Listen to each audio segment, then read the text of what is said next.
We are back with a special episode of the Infinity Fantasy Baseball Podcast. And this is a special draft episode. This is our final episode of the preseason. We're going to go in and talk about the draft. And we got a couple other things to cover. Lots of stuff. Going to keep this, as I always try to do, 15 minutes or so. That's what I love. Nestle Crunch. Okay, so the first piece of business is to, first of all, wish Mr. Marauder well. We know you missed the draft, buddy, and that was on our minds for the entire night.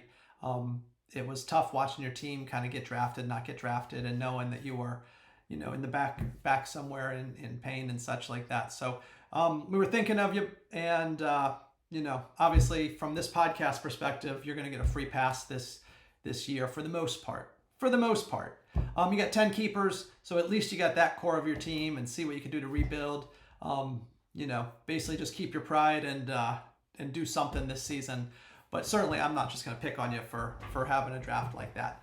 But we do wish you well, and I'm hoping you've turned a corner and things are getting better and they stay better for, record amounts of time for you. We also had Breaking Brad pop in and pop out. Came in and just, never mind. Not even going to go into it. Bryce Harper, not even going to go into it. And then we had a new participant. Entire world. Oh, look. This is Charlie Donovan of the Cleveland Indians. How would you like to manage the Indians this year? I don't know. What do you mean you don't know? This is a chance to manage in the big leagues. Let me think it over, will you, Charlie? I got a guy on the other line about some white walls. I'll talk to you later. Now, we also had a bit of a disturbance in the force, if you will.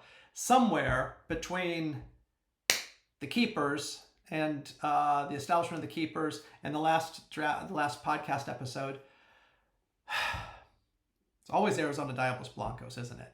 Anyway, here you go. So Arizona Diablos Blancos put this out there in the league chat. And after, I don't know how many years he's been in the league, he finally discovered that walks get you 2 points and hits get you 1. Now, I have no idea why the guy doesn't know the scoring system of this league. Certainly, I will tell you right now, if you weren't already aware, knowing the scoring system is a great help toward winning a championship. Now, ADB has never won a championship. I beat him in 2020, and I don't even know if he's really made a half-assed attempt at the... I don't even know if he's got on the podium since 2020. I think he did once. I think maybe once. But from the West Division, really, it's just a Red Wine Redbirds appearance. Nobody else over there seems to make an appearance on the podium. We'll get to that later. Anyway, you saw the text there. And it kind of blew up, and fortunately the commissioner held his position, but didn't go unnoticed with ADB. You cheated me in the draft order. No. And you thought you could outsmart Ruxin. Ruxin, just look at what I drew up. You'll see there was no difference in either way. I'm not looking at anything, because all I see are lies and collusion. This whole season is null and void. Volanoid. You're inseminating. Give me your... Then, once ADB settled down and realized his dispute, his argument was going nowhere, that the commissioner just was not going to listen to this. ADB moved on, the commissioner held tight, and then the entire league was able to look forward to the greatest day of the fantasy season. And by that, I mean it was draft day. Mom, Dad, get up! Come on, you guys! Okay. So the draft was at 6 o'clock East Coast time, and everybody sort of arrived at the draft a little bit early. It's kind of tradition to show up a little bit early, hang out, talk, get some snacks, get a drink or two, and then settle in, get your technology set up, and start the draft at 6 o'clock. There is no delays. 6 o'clock promptly. ESPN keeps us on that. So anyway, got some video of the two divisions. So just so you know, the two divisions draft separately. So this is the Western Division showing up for their draft day activities.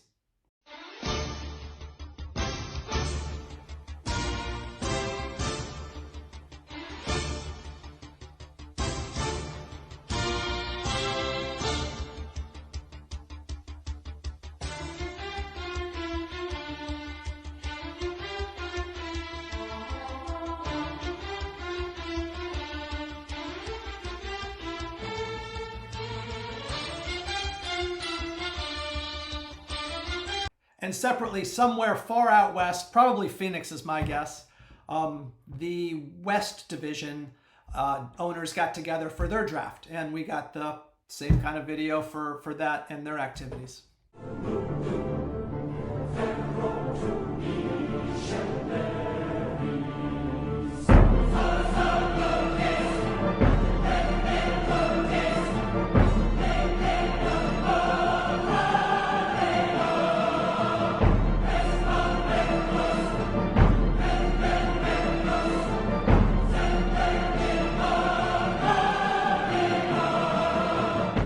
It looked like everybody was having fun at their draft activities, and then we get ready to draft. 6 o'clock East Coast time, 3 o'clock Phoenix time, I think. They got screwed up time zones out there, so I really have no idea what time it is.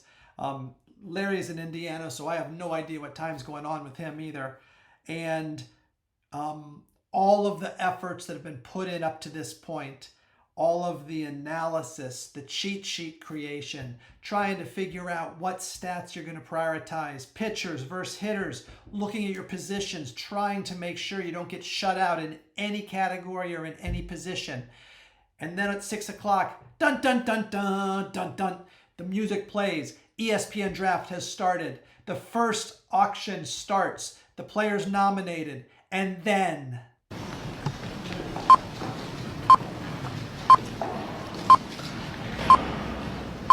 So there is so much to consider during a draft. The budget is the least of your concerns. You're trying to figure out all sorts of things. And among those is, do I have an adequate player in this position? As the draft progresses, you start to get shut off of different positions. Here's ALD3 Sour Grapes trying to fill a second base position that was just getting to be scarce.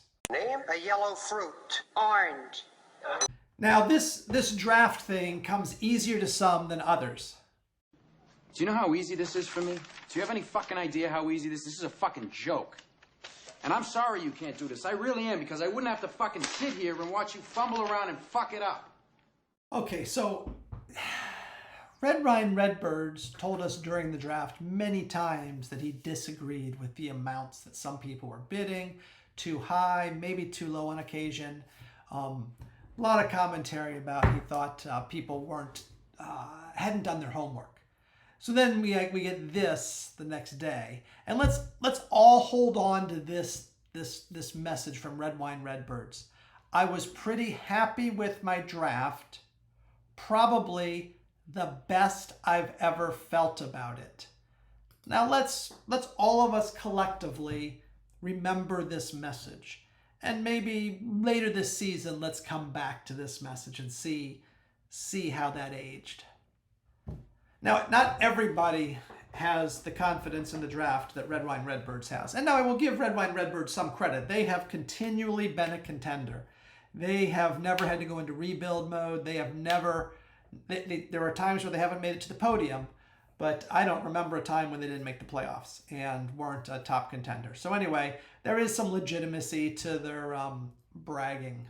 But that's not true for everybody. There's some folks that the draft is very difficult for. One person comes into mind.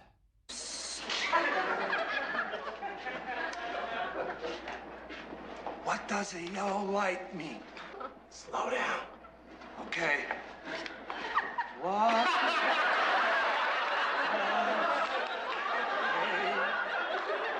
Yellow light mean? Slow down. Okay. What? Now, the best part about the draft, though, is no matter how much any of the 16 teams are struggling, if you reach out to any of them at any point in time during the draft, I mean, they might have just even drafted Joey effing Gallo. Bearded Dragons. They might have just, it doesn't matter. They might have just drafted an injured player. Somebody was lost for the season and they didn't get the latest update. It doesn't matter. If you ask them how they're doing, how the draft is going, this is the response you get right there. And finally, after 5+ hours, we get around to the last pick. Pick 480, right? 16 teams, 30 players per team. Pick 480.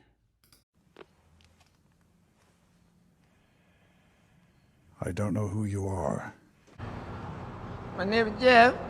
And at that point, the draft is over. We're done when I say we're done. Okay, draft's over, and on the East Coast we go to bed. West Coast, I don't know what they're doing. But at some point, every team owner does the same thing. They go back and they look at the recap of the draft. Oh, God! Oh, God! Oh! I mean, it's not easy trying to like keep track of your team and what's going on and who you let get away. And, you know, it's a lot of players. It's a lot of time, a lot going on. And sometimes you just fade out. But anyway, there's a lot that happens. And when we go back and look at the draft, stuff like this. Now you see now, you done fucked up, you know that, don't you? Now, I think it's also important to note that we assume that owners go in and look at their own draft and look at their roster and realize there's some holes and problems. But quite often we forget about the players themselves. These players are coming to a new team. They're coming to work for a new owner and a new franchise. And that's not always that appealing. So let's take a look at a couple of these. Oh, you gotta be shitting me.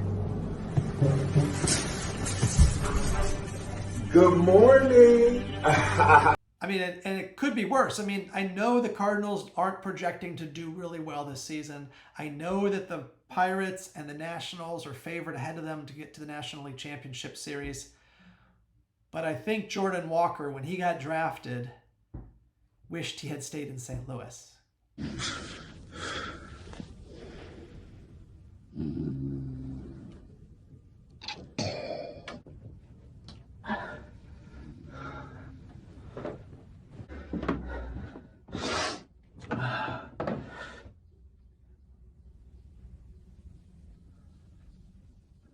Shit.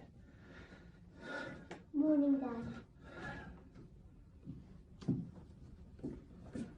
Okay, now in fairness, you know, we're just highlighting those players that are unhappy with the team that they got drafted to. And I understand why. But it's not always bad. Is this heaven? It's Iowa. Iowa?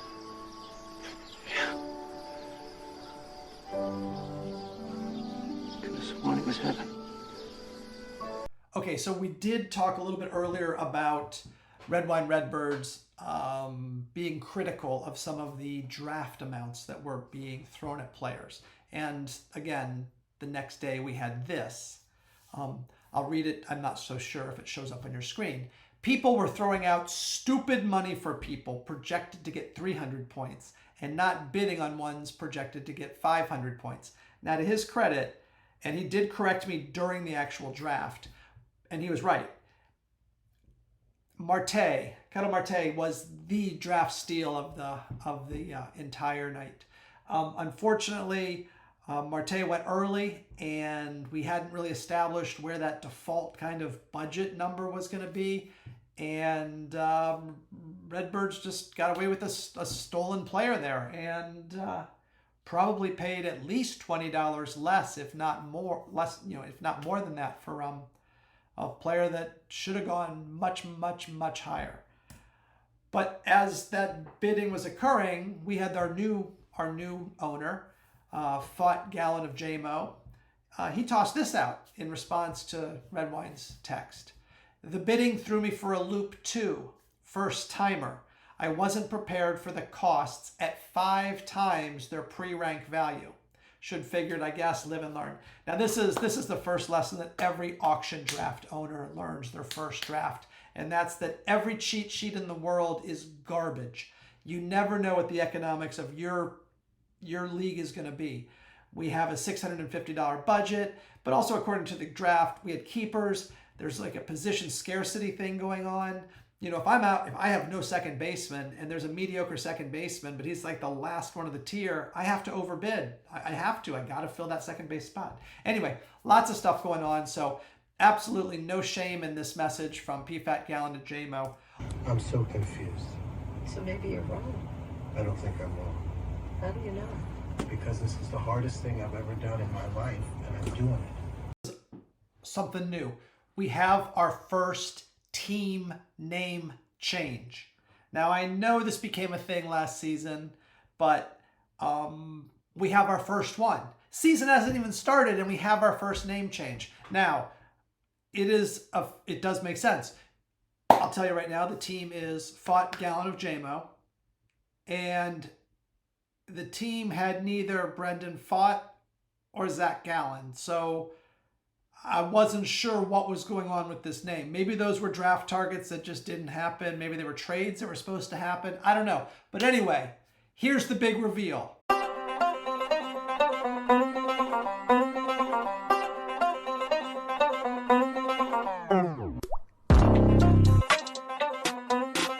All right, it is the time you've been waiting for, the real analysis. Not the analysis of what went on before the draft and like during the draft and the immediate after effects of the draft.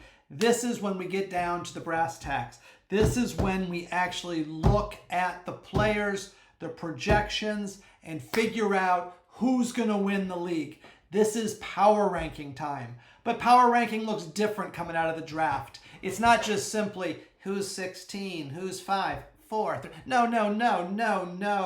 We're going a little bit deeper.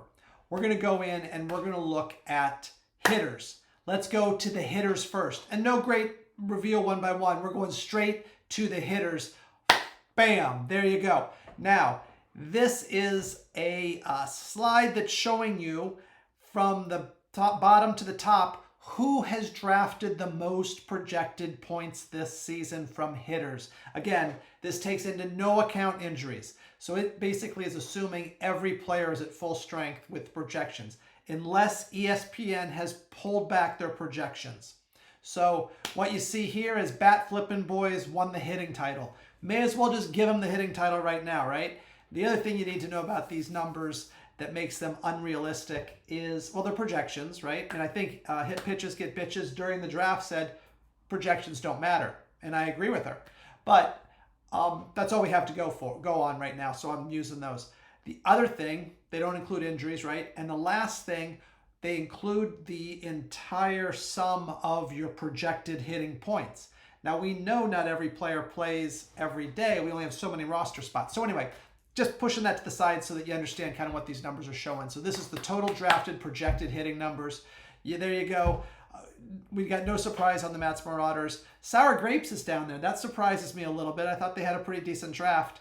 Anyway, you're looking at this, and this will flip over into our power rankings, I'm sure. But it certainly does not mirror our power rankings. It's just hitting. Let's take a look now at the pitching stats.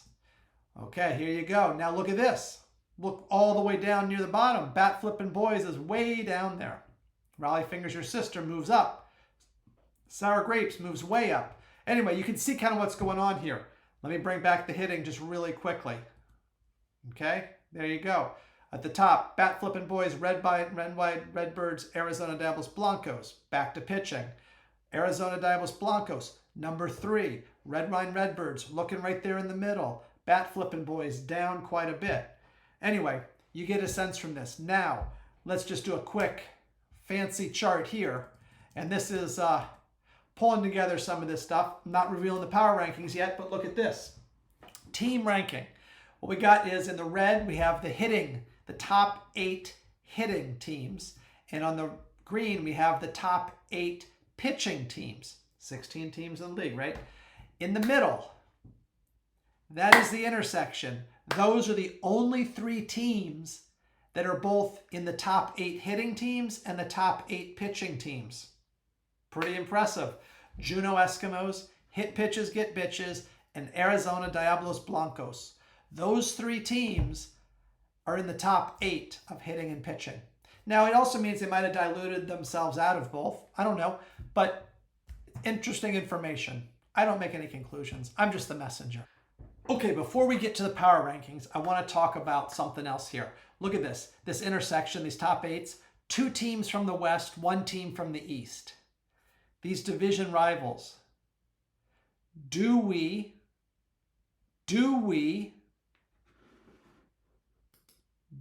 have a rivalry between our West Division and our East Division teams?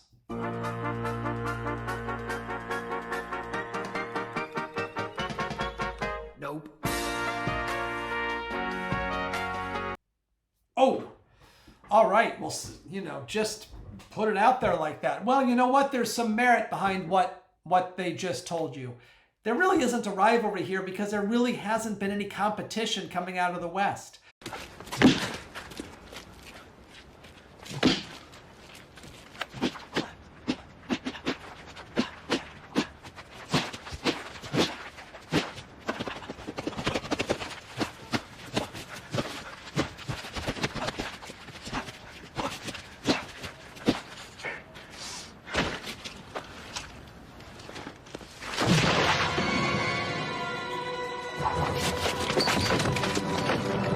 I know you think they're all so great over there, but there's no competition, and let me tell you why.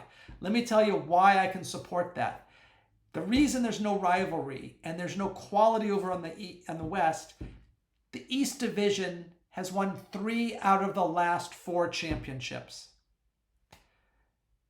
They also, in the past 2 years, the championship game has been played by 2 East Division teams. The West wasn't even represented in the... How do you not represent your division in the championship? If there's anybody that can figure out how that can happen, it's the West Division teams. They're just not even showing up in the championship game. We're having to pad the championship game with East Division teams. Now, maybe that changes this year. Maybe. The reason I say that is I have something called ranking points. And these ranking points...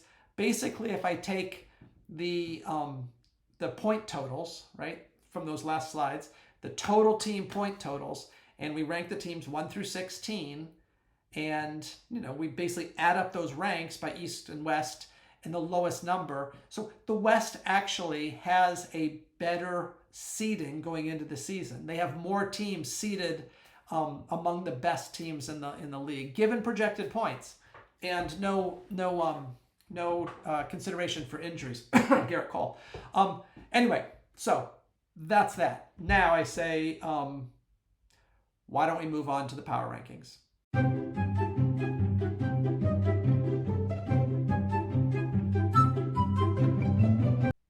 All right, these are your final preseason power rankings. And I know it sounds funny, final preseason. Remember, we had keeper season power rankings as well. So this is it.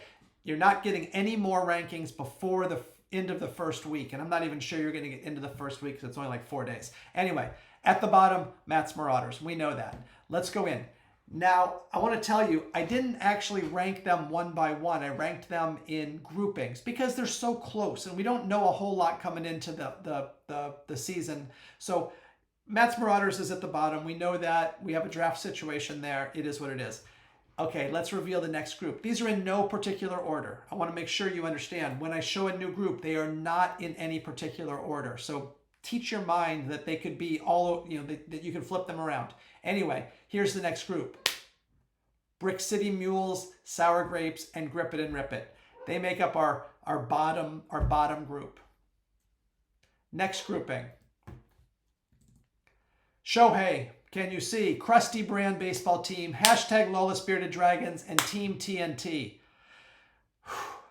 This one was tough. Hashtag didn't have the best draft, I suspect.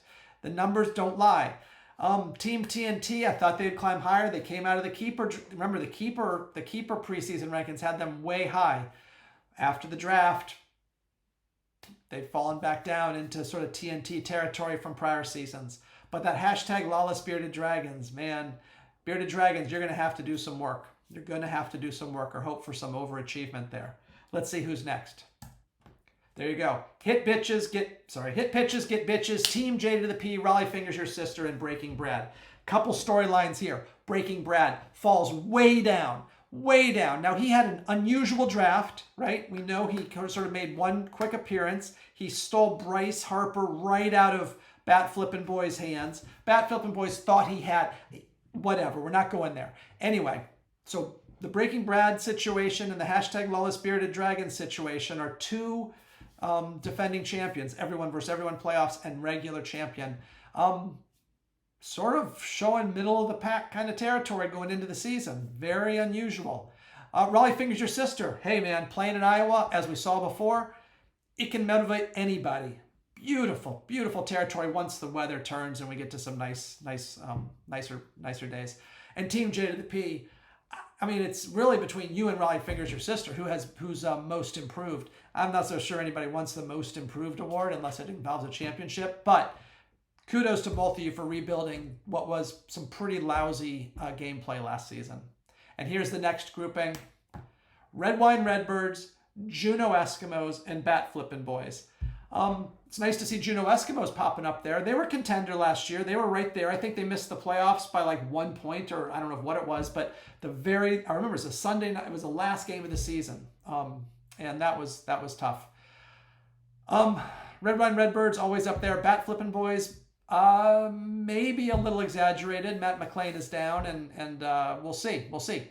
But this leaves us with, I know Red Wine Redbirds, you saw this and you thought you were the number one, but that's not the case. Or maybe you didn't. Maybe you were looking for ADB, because ADB is our number one team. They had a great hitting draft, a great pitching draft, and a great keeper draft.